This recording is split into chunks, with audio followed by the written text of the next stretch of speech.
Caríssimos, aqui que vos fala é o professor Marcão com mais um Marcão na História. Dica do Marcão. Não vou pedir o seu like nem sua inscrição no canal, porque toda hora eu peço isso. Dessa vez eu não vou pedir. O canal precisa, mas eu não vou pedir.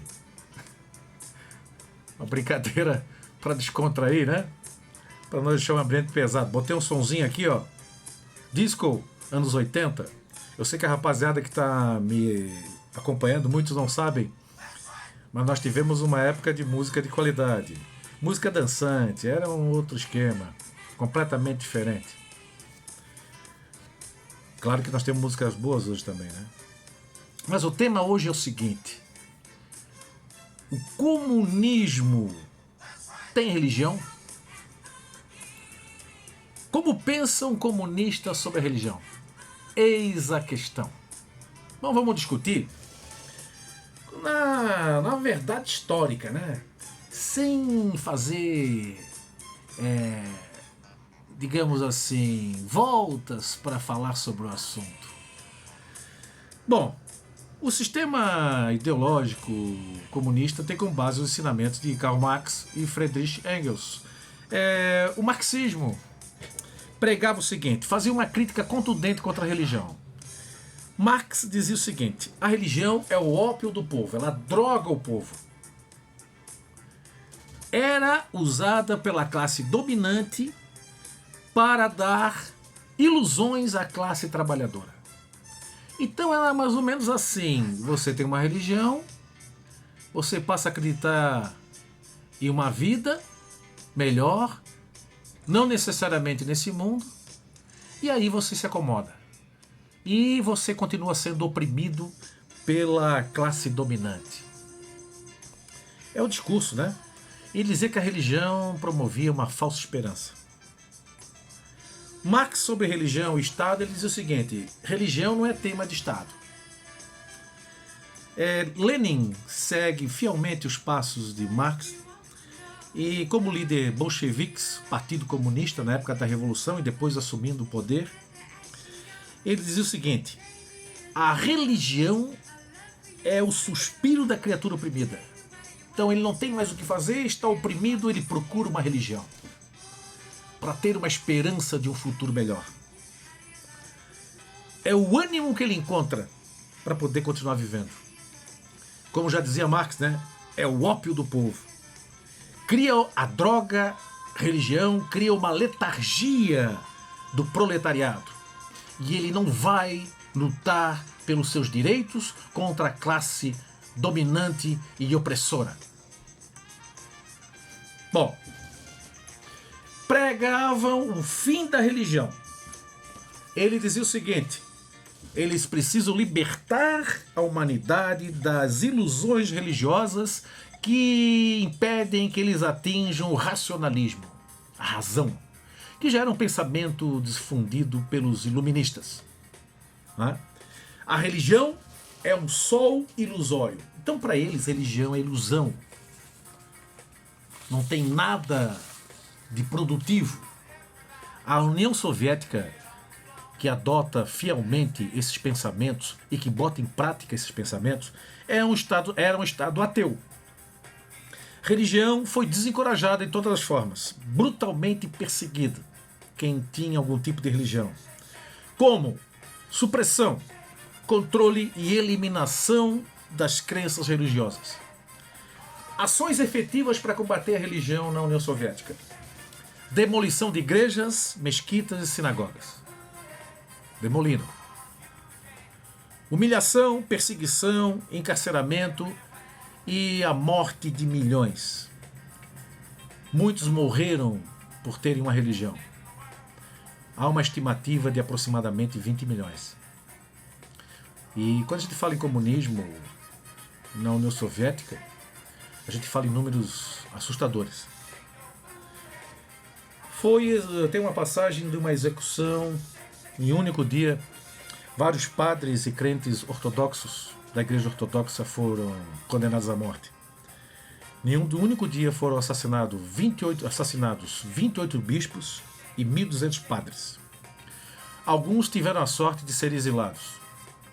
e outros tiveram o azar de irem parar nos hospitais psiquiátricos sendo torturados, inclusive com eletrochoque, por serem, na verdade, pessoas que têm uma religião, que são, na verdade, crentes, não submetidos ao Estado, né, porque o Estado para eles vira uma religião, se vocês observarem bem, né, não aceitam a oposição, né, e a partir desse momento eles passam a perseguir efetivamente, expulsando, prendendo, matando, ou então colocando em hospícios. Mas para mim o pior de tudo é que a família que persistisse em ter uma religião perderia o pátrio poder. Os filhos seriam levados pelo Estado. Estarrecedor, né? Botar a mão num filho teu. Já pensou? É uma forma inaceitável de comportamento. E as religiões só sobreviveram em países comunistas graças à fé e simplesmente aos cultos familiares. Eles faziam escondidos dentro das casas. Bíblia escondida, né? Alcorão escondido, né? Tudo, Torá, tudo escondido, para não deixar com que eles soubessem que os cultos ainda estavam sendo feitos, porque senão acabariam perdendo a tutela de seus amados filhos. É uma miséria, né? É uma miséria. Controle da mídia e da educação. A mídia, não preciso dizer, né? A mídia é uma obsessão. Como eu já publiquei numa postagem anterior, em que eu digo e afirmo que o nazismo era comunista, apesar de muitos protestos indignados de comunistas, porque eles não aceitam contestação. Você é muito legal se você apoiar o movimento deles. E olha só, a mídia vai ser usada para estimular o ateísmo, ridicularizando as religiões. E a educação? A educação é uma doutrinação, uma lavagem cerebral dentro das igrejas, das escolas. E tem uma passagem muito interessante do Manifesto das Crianças de 1929. Eu queria que vocês, se tivessem a oportunidade, de procurar essa foto. Vocês encontram? 1929, Manifesto Antirreligioso. Crianças numa rua, na frente da escola, segurando uma faixa. Crianças da União Soviética. E essa faixa diz assim: pais, não confunda-nos, não comemorem o Natal, o nascimento do menino Jesus. Não comemorem o Natal. Não confunda-nos. Isso era dado nas escolas. Aliás, a escola é um meio muito fértil, era um meio muito fértil para essas ideias e criavam gerações, né, de comunistas. Né? Como eu já expliquei para vocês, a diferença de socialismo e comunismo é que o socialismo você chega ao poder através das formas legais para criar a ditadura do proletariado comunista. E aí aparece alguns detentores do saber, né? Mestres da sabedoria, que dizem o seguinte: olha, eu como cristão, né, eu vi algumas criaturas cometerem essa blasfêmia. Jesus era comunista. Jesus estaria morto se estivesse num país comunista. Né? Mas sabe por que Jesus não é comunista? Sabe por quê?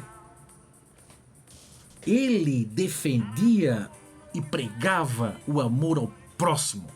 Coisas que o sistema comunista não tem, porque mataram milhões. Essa é a grande verdade. É a verdade histórica. Né? Que querem muitas vezes oprimir, querem simplesmente suprimir essa realidade. Não adianta. Né? Eu, como professor de história, convivi e sei de muita coisa. E não tem argumento para me fazer pensar diferente. Pode espernear à vontade. Vem mais coisa por aí. E vou esclarecendo passo a passo qual foi o estrago dessa ideologia das trevas. Trevosa. Forte abraço, professor Marcão, nos vemos numa próxima oportunidade. Obrigado pela essa montoeira de inscrições aí e de visualizações, hein? Eu tô ficando meio preocupado. Muita gente em poucos dias.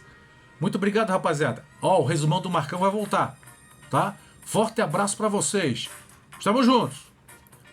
Abração do Marcão. Fui!